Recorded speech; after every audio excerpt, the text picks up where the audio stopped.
matag magtotoo, labi na kita mga Katoliko, sa dinagko o sa ginagmay nga paagi nakasinati kita og milagro. Nakasinati na mog milagro.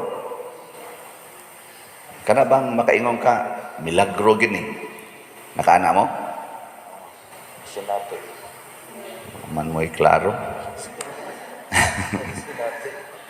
Naiusahay gagmay ra, nasa iba dinagko, ana, nga milagro.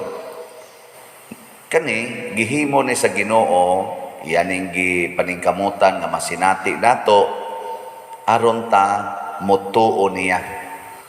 Ang tumong sa mga milagro sa Ginoo, mao ang paghimo nato nga muliwat niya. Kay kani manggong mutuo ta, muliwat gitas Ginoo. Tanawa ra gud sa unang pagbasa, si Esteban usama ni sa mga 7 katong kaabag or deacons nga gipili sa mga apostoles, naliwat gyud sa Ginoo. Ano bang di mahadlok silutan, di mahadlok patyon, mubarog gyud siya sa kamatuoran. Kamo og ingnon mo ron na patyon mo kung mo padayon mong simba, padayon mong simba. Og naay mo singgit diha nga panguli mo, og di mo muuli hotdon mo na mong patay, mo padayon mong simba. Oh, mga naong ninyo ambot lang asa ka na padong. Pero si Esteban, barugid siya sa kamatuoran. Mausad ang mga apostoles. Sila si San Pedro, ni barugyos kamatuoran, patay na yon, gilansang sa cross. Si Esteban, o gato ning i-fast forward ang atong unang pagbasa, gibato yun hantod, namatay. Ikaduha pag yun, nga kinaiya ni Kristo, nga niliwat ang mga apostoles ba, o si Kuan, kaning mga nagsunod sa Ginoo. Unsa may kinaiya nila? Mahigugma sa mga tao nga nagsigi og paningkamot nga sila patyon, nahigugmas kaaway. Kana lain na sa nang kuan, kamo higugma mo sa kaaway, tuo magamo Ginoo, nahigugma na mo sa kaaway. Tanawa mao na di man gani na mo muhigugma sa inyong bana, igo lang nangabit. Buwagan man gani, di na manggitagdon. Di na magani mo higugmas asawa, igo rang nasuod sa pare, gidudahan. Buwagan dayo, kulatahon pang usahay. Mga buangon kita. Di man gyud mo higugma ng inyong mga anak, mainyo ginang anak, kusion man gyud ninyo, hapakon man gani. Mga buangon kita. Muna, ang kani mga milagro, ingos Kristo ka mo, sige mong pangita nako. Tungod kay nakasinati mo sa mga milagro, pero wa mo kasabot unsa may tumong niini. Nakinalan mo sabot gyud ta. Ikatulo, nga maliwat na tas Ginoo. Ang milagro sa pagpakaon niya sa 5,000 ka tawo, ang iyang gigamit 5 ra ka pan og 2 ka isda.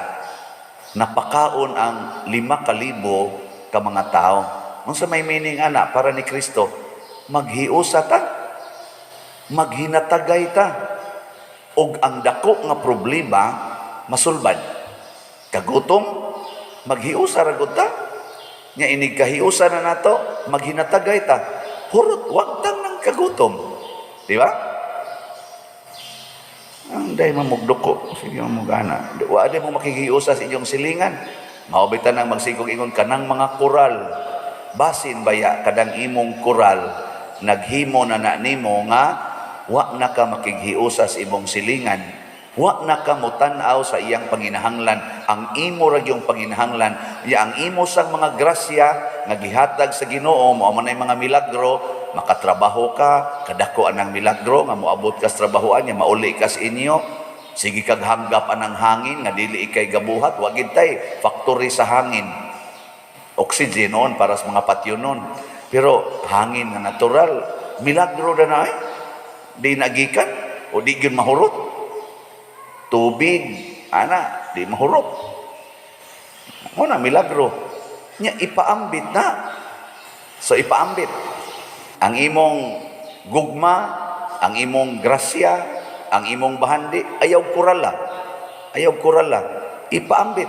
Kanang imong mga tanom, ipaambit na silingan. Mga kamunggay, ana, biyabas, lubi, sa pabilaing na inyong tanom, saging, mangga, ipaambit na silingan.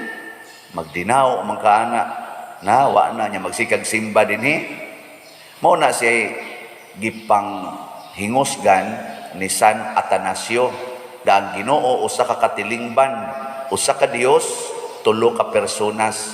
Tulo na gani ka persona pasabot ana katilingban. Pero ang Dios o sa iyang katilingban, Amahan, Anak ug Espiritu Santo, nagkahiusa sila, perfect union of nature. Nga naman, tungod sa gugma. Love. Nya daghan kay nabuhat ang universe, nabuhat tungod kay naghigugmaay ning Amahan, Anak ug Espiritu Santo.